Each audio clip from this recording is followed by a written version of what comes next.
se centrer le temps que tout le monde arrive. Alors, si vous voulez prendre des grandes respirations avec moi.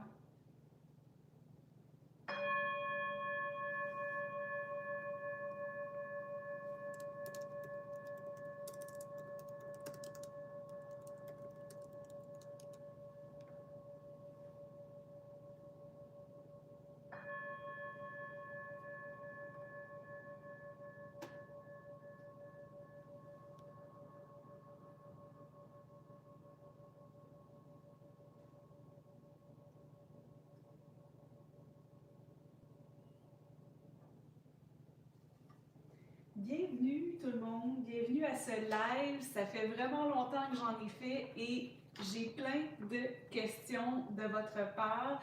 Alors, je vais tenter de répondre au plus de questions possibles pendant ce live. Si j'ai pas le temps aujourd'hui, je les repousserai au prochain live. Là, je vais essayer d'en faire un au mois de février. Je vais essayer d'en faire un environ une fois par mois. Et puis, avant de commencer, je veux juste dire, il reste environ 2 ou 3 places à mon tirage tarot Focus, où est-ce que je regarde là, qu'est-ce qui s'en vient pour vous en 2025, qu'est-ce que ça va être votre focus, votre thématique, les leçons pour 2025. Donc, il y a quelques places si ça vous intéresse. Et je veux aussi prendre un moment en commençant pour laisser un petit message à toutes les personnes qui habitent dans le coin de LA. Je sais que c'est le live francophone, il y a peut-être moins de personnes de cette région-là, mais je suis de tout cœur avec vous et je vous invite tout le monde à envoyer de bonnes énergies aux gens à LA. Pour les personnes qui ne le savent pas, peut-être qu'en Europe, ça a moins passé aux nouvelles, mais il y a des grands feux de forêt là-bas. Il y a beaucoup de gens qui ont perdu leur maison, qui ont tout perdu, quoi. Donc, on envoie des bonnes énergies aux gens de LA. Et je commence justement avec une question d'une personne qui est de cette région et qui m'a demandé comment est-ce que les élémentaux réagissent aux feux de forêt et aux crises environnementales qui affectent la terre-mère. Donc, premièrement, je veux juste dire aux personnes qui se sont jointes à cette chaîne il n'y a pas si longtemps que ça, je veux parler c'est quoi les élémentaux, au cas où que vous ne savez pas, que sont les élémentaux. Alors, les élémentaux, ce sont des esprits de la nature et il y a des élémentaux pour chacun des 4 éléments.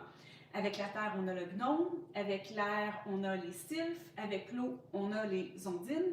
Avec le feu, on a les salamandres. Et moi, personnellement, j'inclus aussi le phénix. Et il y a plein d'autres élémentaux, mais là, je vous ai dit les élémentaux principaux. Et le message que j'avais, en fait, j'ai demandé quel est votre avis, les élémentaux, et j'ai eu plus précisément l'élémental du feu qui est venu se présenter, qui a dit tout est une question d'équilibre sur la planète. Et il y a en ce moment, il y a beaucoup d'équilibre à apporter. Il y a toujours eu de l'équilibre à apporter quand on parle de catastrophes naturelles. Et il m'a dit que toutes les difficultés viennent avec un cadeau caché dans ce rééquilibrage et que lui et tous les autres élémentaux, ils savent que dans la transmutation qu'ils apportent, il y a toujours quelque chose de meilleur qui va naître. Donc, avec tous les débalancements climatiques, les élémentaux, des fois, eux-mêmes, avec leur élément, il y a un déséquilibre, ce qui fait que, bon, on le voit, il y a plus d'inondations, il y a des feux de forêt, il y a tout ça, les volcans qui s'activent. Et il y avait un message de ne pas désespérer. Terre-Mère vous aime et montrez-lui que vous l'aimez aussi. Les humains ont à jouer leur part dans tout ce qui est l'équilibre du climat, l'équilibre de la Terre et de ne pas se voir comme étant supérieur, comme étant un être supérieur à la nature ou un être supérieur aux animaux et que plus que les consciences s'élèvent, plus que ça amène de l'équilibre. Et là-dessus, mes guides d'âme expliquent qu'il y a eu un déséquilibre il n'y a vraiment pas si longtemps parce qu'il y avait trop de jeunes âmes et les jeunes âmes, elles ont moins ou pas, quand elles sont très très jeunes, de conscience écologique. Et c'est ce qui faisait que la planète, elle était détruite beaucoup plus vite que prévu. Et en ce moment, il y a comme eu un stop ou une pause dans la création de nouvelles âmes pour permettre un rééquilibre. Donc là, en ce moment, ça fait un bout qu'il n'y a pas de nouvelles âmes qui sont créées. Il y a encore de jeunes âmes. Elles ont à vieillir dans leur cycle de réincarnation. Si ça vous intéresse, j'ai des posts, j'ai des vidéos qui parlent des âges d'âme. Donc, les âges 1 à 5, ce sont les jeunes âmes, 6 à 10, les vieilles âmes. Donc là, il y a une pause pour que les jeunes âmes aient le temps de maturer dans leur cycle de réincarnation et avoir plus de conscience écologique. Et aussi une des missions des vieilles âmes, c'est de montrer l'exemple en ce sens. Donc, voilà pour la première question. Première question d'ailleurs qui nous venait de Whitney. Whitney, merci beaucoup pour ta question. Ensuite de ça, j'ai une question sur les archives akashiques. On a Daniel qui demande, quand on est dans les archives akashiques, non, elle me demande, moi, quand je vais dans les archives akashiques, elle dit, je sais que tu vois des vies antérieures, mais est-ce que c'est possible de voir des vies futures également? Pour commencer, parce qu'il y a beaucoup de nouvelles personnes qui sont ajoutées à la chaîne dernièrement, sur mon compte Instagram, les archives akashiques, si vous ne connaissez pas, c'est un espace vibratoire qui contient les archives de chaque âme depuis la naissance de chaque âme, en fait. Donc, pour vous, chacune des personnes a des propres archives akashiques. C'est comme une bibliothèque.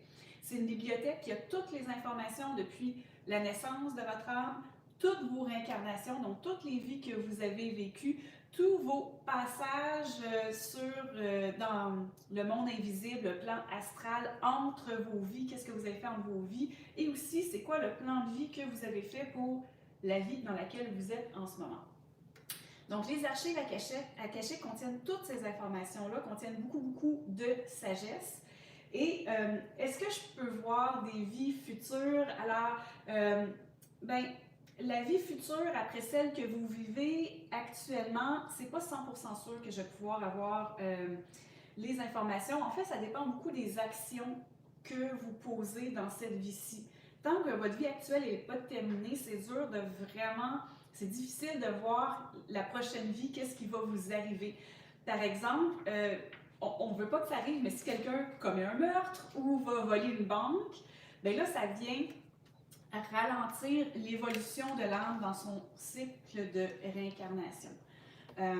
Et là, ça fait en sorte qu'il va y avoir du karma à équilibrer. Donc, si vous avez une super de bonne vie, mais que je ne sais pas, il se passe de trauma, puis vous virez comme une mauvaise personne du jour au lendemain, là, ça change vraiment tout.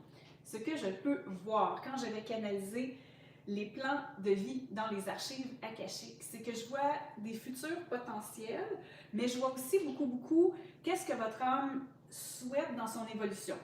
Chez les vieilles âmes, c'est très facile pour moi de voir les âmes niveau 9, niveau 10, la fin approche. La fin, il n'y a pas de fin, mais la fin du cycle de réincarnation approche. C'est-à-dire que quand on a compris tout ce qu'on devait comprendre, nos missions de vie, comment partager l'amour, donner de l'amour, en recevoir, quand on a compris tout ça, on arrête de se réincarner sur Terre, on devient des dames à temps plein sur le plan astral, causal. Donc, quand une âme est plus vieille et sent que bon, c'est bientôt la fin du cycle de réincarnation, là, ça se pose un peu plus. Il y en a qui veulent vraiment avoir une dernière vie avec plus d'impact. Il y en a qui veulent plus s'exprimer. Donc, chacun a des buts comme ça pour la fin. Donc là, je peux voir un petit peu les vies futures. Je peux dire, OK, toi, en ce moment, tu te prépares, tu as une vie un peu plus spirituelle. Tu es peut-être un petit peu plus ermite dans cette vie-ci parce que tu veux te concentrer pour... La prochaine, ça va être un équilibre. Tu vas être un peu plus axé sur parler en grand groupe. Tu vas être un peu plus leader pour amener les âmes à s'élever. Et par exemple, Greta Thunberg, c'est un super bon exemple d'une vieille âme qui passe à l'action dans une vie qui est possiblement une de ses dernières vies. Donc, c'était quelque chose qu'elle voulait. Donc, je peux voir un petit peu des choses comme ça. Mais je ne peux pas voir le futur à 100% de manière assurée. On va passer à notre prochaine question. J'ai une question sur les starseeds. La personne veut savoir, les archives akashiques ont-elles déjà montré des vies starseeds d'autres planètes? Et si oui, à quoi ça ressemblait? La réponse, c'est oui. Mais Tout d'abord, Starseed, si vous ne savez pas ce que c'est, une Starseed, ça veut tout simplement dire une personne qui est incarnée sur Terre, mais avant d'être incarnée sur Terre, elle était incarnée dans d'autres planètes ou d'autres dimensions. Alors oui, j'ai vu ça, j'ai pris des notes ici, j'ai vu plusieurs anciennes planètes civilisations. J'ai vu par exemple Adara, Andromède, Atlantis, des fois je vois des Pléiadiens aussi. Et à quoi ça ressemble? Moi, en fait, je canalise ça pareil comme quand je canalise une vie antérieure. Alors, quand je canalise des vies antérieures, c'est comme des mini-films. Je vois la même chose sur l'autre planète. Souvent, à mes yeux d'humaine, ça me paraît féerique, même si moi, j'ai été une Starseed, je suis venue de Hadara, une planète qui est beaucoup axée sur l'amour. Et avant ça, j'étais d'une autre planète aussi, mais c'est très, très, très reculé. Et d'ailleurs, cette planète-là qui est très, très reculée, que j'ai pas eu le nom en particulier, je l'ai canalisée quand ça faisait pas si longtemps que ça que j'ai commencé à aller dans les archives akashiques. Donc, on n'a pas besoin d'être super expert en archives akashiques. S'il y a des gens qui sont dans le cours d'archives akashiques niveau 1 en ce moment, vous pouvez tout à fait demander et vous pouvez les voir. Donc, chaque planète est différente. C'est sûr que quand on voit Atlantis, c'est comme c'est un peu comme sous l'eau. Il y en a d'autres où est-ce que je peux voir des dragons, j'ai vu des centaures, j'ai vu des fées. Donc, il y a cet aspect un peu mythologique qui, dans d'autres dimensions, d'autres planètes, est bien réel. Et d'ailleurs, les auteurs, quand ils écrivent des récits avec des dragons, tout ça, il y a plusieurs auteurs qui vont aller canaliser. Quand on pense à Tolkien, des auteurs comme ça, des univers très, très, très étoffés, ils sont bons, ils vont aller canaliser dans d'autres dimensions. Donc oui, tout à fait, on peut aller demander ça dans les archives akashiques. Maintenant, je passe à une question sur la canalisation, une question de Marie-Pierre. Elle veut savoir, pour les personnes qui ont de la claire sentience, ressentir, et de la claire connaissance, y a-t-il des choses spécifiques à ces deux clairs que l'on puisse faire pour améliorer la captation de signes de nos guides? À quoi être particulièrement à l'écoute? Premièrement, c'est quoi les quatre clairs? Alors, on a la clairvoyance, c'est-à-dire que quand on canalise, même si on a les yeux fermés, on voit des choses. Il y a la clairaudience, on va entendre via notre troisième œil. Pareil comme quand on rêve, on a les yeux fermés, mais on peut voir des choses. On peut aussi entendre des gens nous parler, mais on rêve, on a les yeux fermés, on n'écoute pas vraiment des choses dans la pièce autour de nous. Ça, c'est la clairaudience. On a la clairsentience, c'est recevoir des messages par des forts ressentis. Il y a la clairconnaissance, qui est recevoir des messages par des téléchargements d'informations. Cette personne-là, elle me dit avoir la clairsentience, la clairconnaissance. Je reconnais que lorsque tu canalises, c'est comme si tu étais dans un grand vide. C'est comme moins concret que d'avoir de la clairvoyance et même de la clairaudience. Donc, moi, je te dis, je sais que cette personne-là est dans mon cours de canalisation. Vas-y beaucoup avec l'exercice de l'écran vide. Ou l'écran noir, si tu veux. Où est-ce que tu fermes les yeux et c'est noir et tu poses une question et t'entends que quelque chose se pose, t'entends que quelque chose apparaisse. Ça va beaucoup, beaucoup t'aider à percevoir les choses. Et je dis t'attends que quelque chose apparaisse. Excuse-moi, c'est pour la clairsentience, la clairconnaissance. Alors, tu vas attendre qu'un ressenti surgisse, tu vas attendre qu'une information soit déposée par clairconnaissance. Ce qui est super important avec la clairconnaissance, c'est que c'est rapide, la clairconnaissance. C'est un téléchargement d'informations, boum, tu l'as. Donc, l'intuition, faire confiance à son intuition, c'est clé. Et il y a une tonne de gens qui canalisent par clairconnaissance, qui ne le savent pas ou qui ne le reconnaissent pas, parce que c'est moins évident que « Oh, j'ai de la clairvoyance, j'ai vu tel signe, j'ai vu telle personne, telle situation. » Il y a plein de personnes que c'est comme ça, et parce qu'elles doutent beaucoup, le doute, c'est comme un grand ennemi de la canalisation. Parce qu'elles doutent, elles ne reconnaissent pas qu'elles ont eu un téléchargement. Mais reconnais la rapidité à laquelle tu reçois l'information et puis go, vas-y. Si tu fais de l'écriture automatique, vas-y, écris super vite, écris tout. Moi, si vous m'avez déjà vu dans une séance de canalisation, des fois ça va super vite, puis à un moment donné j'arrête, puis je fais comme, puis ils viennent d'arrêter de me parler. Donc souvent, je canalise avec un mix des quatre clairs, mais souvent il y a beaucoup de clairconnaissance, puis quand ça reste, comme, il il n'y a plus rien, puis j'ouvre les yeux. Puis là, on passe à une autre question dans la séance de canalisation. Est-ce qu'il y a d'autres choses que je voulais dire là-dessus? Oui, les trucs que tu peux faire pour tu peux demander des signes de ressenti physique dans ton quotidien. Donc, tu peux demander à tes guides, hors de séance de canalisation, dans ton quotidien de tous les jours, tu fais ta vaisselle, tu brosses tes dents, tu es dans ta voiture, tu vas au boulot, tu peux leur demander, envoyez-moi des signes par ressenti.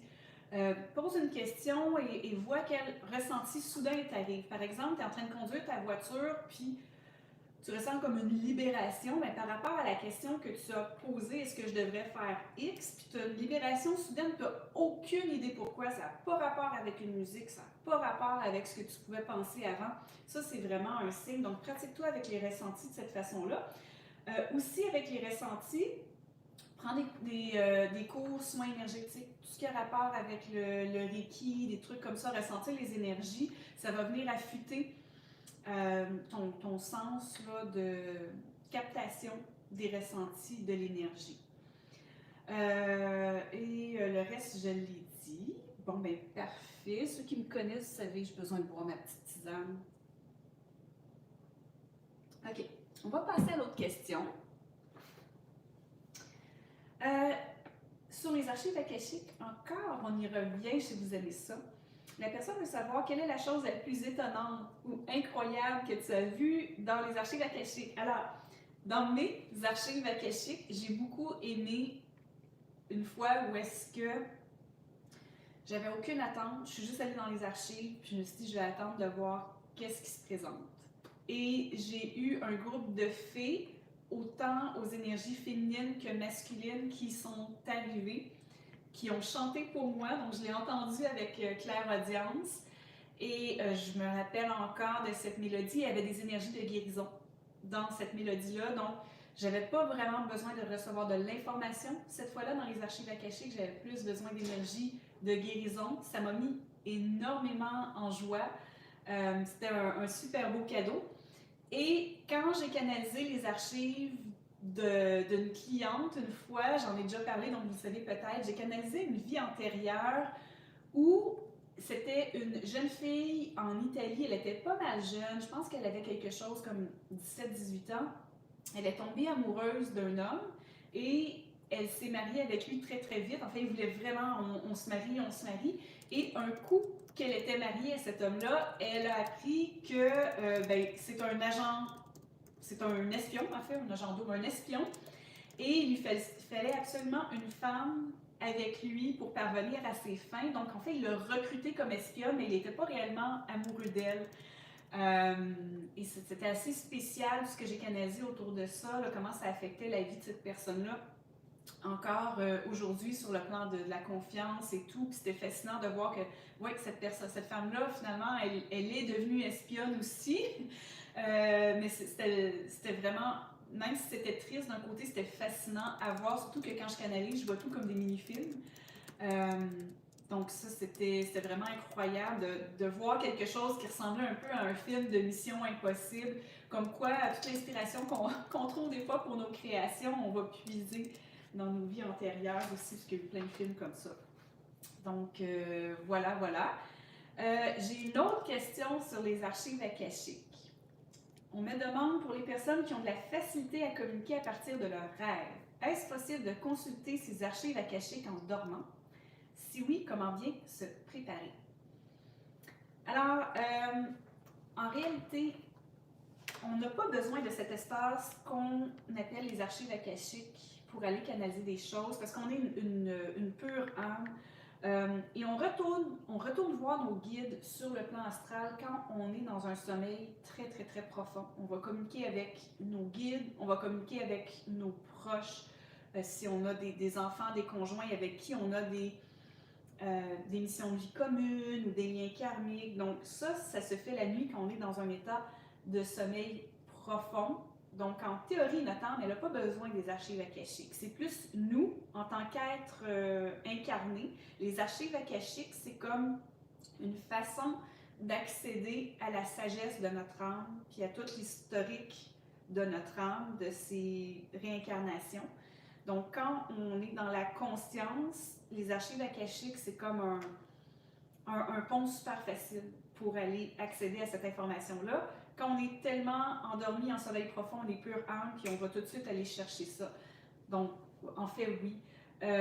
Ce que j'ai comme outil pour toi, Marie-Pierre, c'est avant de dormir, écris sur une feuille l'information que tu veux avoir ou ce que tu veux voir. Demande-le avant de t'endormir. Ou si tu peux l'écrire, laisser la feuille sur ta table de chevet, tu peux le demander à tes guides. En fait, parce que je sais que la personne qui pose la question, elle canalise aussi, donc tu peux le demander à voix haute si tu veux. Et demande surtout de t'en rappeler quand tu vas te réveiller. Laisse un carnet pour noter les choses comme dans n'importe quel rêve. Il faut toujours noter tout de suite pour ne pas oublier. Donc, demande de t'en rappeler. Et oui, c'est possible. Et dans le fond, tout le monde le fait. Tu l'as déjà fait, mais là, tu veux le faire un peu plus en conscience. Et je sais que pour cette personne-là qui pose la question, c'est plus facile l'accès dans les rêves. Donc, si c'est votre cas aussi, c'est une façon d'avoir l'information que vos archives Akashiques procurent, mais de le faire via les rêves. J'ai une autre question ici. Est-ce qu'on est bon dans les temps? Il me reste combien de minutes environ pour le live français? Parfait. On va passer à une question sur les vies antérieures. La personne veut savoir, les peurs qui apparaissent d'un coup dans la vie d'une personne sont-elles souvent liées à des vies antérieures? Donc, ici, je vais dire, si l'origine de la peur est inexplicable, puis que ça arrive soudainement, oui. Si vous avez été empoisonné par mégarde, disons, vous êtes empoisonné par mégarde, puis après ça, vous avez une peur de tout ce qui est de la pourriture ou de vous empoisonner encore dans votre vie. Mais là, c'est clair que la source, c'est que j'ai géré ça par mégarde, je me suis retrouvée à l'hôpital, j'ai failli mourir, puis là, après, à partir de ce point-là, je suis obsédée comme tout doit être, comme il ne faut pas que ça soit pourri, il faut manger 3 jours avant la date d'expiration. Ça s'explique avec un trauma de vie courante. Mais quand ça ne s'explique pas, oui, trauma de vie antérieure. Et pourquoi est-ce qu'une peur va arriver soudainement? Genre, pourquoi est-ce que j'avais pas peur de ça quand j'étais enfant et que maintenant j'ai beaucoup peur? Moi, ce que j'ai découvert, en fait, pour moi, c'est que il y a un moment où est-ce que dans une vie antérieure, on est mort. Mais je vais donner l'exemple un de mes exemples. Moi, j'ai une vie antérieure où est-ce que j'étais un homme très jeune. J'étais un pilote de course en Italie, donc course automobile. Et je suis morte très très jeune d'un accident en pleine course automobile, à l'entour de 19 ans. Et j'ai eu mon permis ici au Québec. À l'époque, on pouvait commencer à conduire à 16 ans. Là, je pense que c'est un petit peu plus tard, le temps de... je pense qu'il faut une période d'1 an conduire avec quelqu'un. Mais en tout cas, moi, je l'ai eu à 16 ans. De 16 à 19, 20 ans, aucune peur d'aller conduire seule sur l'autoroute, pas de problème. J'ai vieilli, j'ai repris la voiture et soudainement, j'aimais vraiment, mais vraiment pas ça. Et j'ai compris plusieurs années plus tard quand j'ai vu la vie antérieure. Et ça donne aussi que j'ai canalisé plusieurs vies antérieures où est-ce que je suis décédée autour de 19-20 ans. Donc pour moi, début de vingtaine, il y a comme beaucoup de peurs qui sont arrivées parce que c'était comme récurrent. J'étais pas mal traumatisée en tant qu'âme d'avoir autant de vies qui se sont terminées tôt. Donc oui, ça peut arriver. Je répète ta question, est-ce que j'ai bien... sont souvent... Oui, c'est ça. Quand ça arrive d'un coup, souvent trauma de vie antérieure, puis on peut aller voir dans une lecture akashique de vie passée qu'est-ce qui est à la source. Ensuite de ça, il y a aussi une personne qui veut savoir est-ce qu'un animal que l'on croise peut nous être envoyé pour délivrer un message? Absolument. Quand vous rencontrez un animal et que le contact il est prolongé, il est singulier, genre cet animal-là, il est sauvage, il ne devrait pas être si proche de moi, l'oiseau ne devrait pas comme rester soudainement dans ma main alors que j'avais même pas de graines ou quoi que ce soit. C'est un signe, c'est souvent des signes de proches décédés. S'il y a un proche qui est décédé dernièrement, ou si vous avez demandé un signe d'un proche décédé, ça peut être des signes de vos guides d'âme. Donc, il faut vraiment aller réfléchir, cet animal-là, il peut vouloir dire quoi, ou si vous avez un lien avec un proche décédé, que vous aimiez ça, allez voir les cerfs un peu plus dans le nord. Ça peut être aussi un rappel de ça, donc ça, c'est possible d'aller le demander. Si vous adorez les signes de cette nature, les signes des proches décédés, je vous recommande fortement de lire le livre Signes de Laura Lynn Jackson. C'est excellent, elle donne plein d'exemples. J'adore. Donc, voilà, je vais terminer le live là-dessus. Pour terminer, je veux vous dire, si vous m'avez envoyé des questions dernièrement, avant que j'imprime ma feuille, j'ai pas eu le temps d'y répondre, je vais les noter. Et on déplacera ça au live de février. Et je vais prendre un petit peu de ma tisane. Donc, on va faire un autre live plus tard, puis on va continuer à prendre vos questions, continuer à les envoyer. N'oubliez pas de donner un pouce en l'air si vous êtes sur YouTube, de vous abonner à la chaîne. Ça aide beaucoup avec tous les algorithmes, ça aide à plus de personnes de me trouver. Encore une fois, il reste 2-3 places au tirage Focus si ça vous intéresse. Pour vous aider avec tout ce que j'ai expliqué, les archives akashiques, la canalisation, les vies antérieures, j'ai plein de freebies, j'ai plein de produits gratuits sur mon site web. Vous allez sur le site web, vous cliquez sur gratuité. Si vous voulez commencer à canaliser, à être sûr, est-ce que c'est mon intuition, est-ce que c'est vraiment des messages canalisés, est-ce que c'est mon imagination, un guide sur les archives akashiques, j'ai tout ça. J'ai mon livre sur les annales akashiques, si vous êtes curieuse sur les annales akashiques, disponible en librairie Québec et Europe. Sinon, à venir pour moi, mon deuxième livre sur les pouvoirs de la Terre, il va être disponible au mois de mars. Mon cours de canalisation avancé niveau 2, pour cours de canalisation, excusez-moi, cours d'archives akashiques niveau 2, ça s'en vient très bientôt. Et oui, canalisation, ça va suivre après. J'ai énormément de plaisir à le préparer. Ça prend un petit peu plus de temps que j'avais prévu, mais vous allez vous régaler, vous allez être vraiment content que j'ai pris mon temps. Et pour savoir quand est-ce que ce cours-là va être lancé, inscrivez-vous à mon infolette parce que vous allez avoir accès à la prévente et au prix spécial de prévente. Et c'est ce qui met fin à ce live en français. Je vous dis un très très grand merci tout le monde d'avoir été là avec moi. Merci, prenez soin de vous. À la prochaine. Bye bye.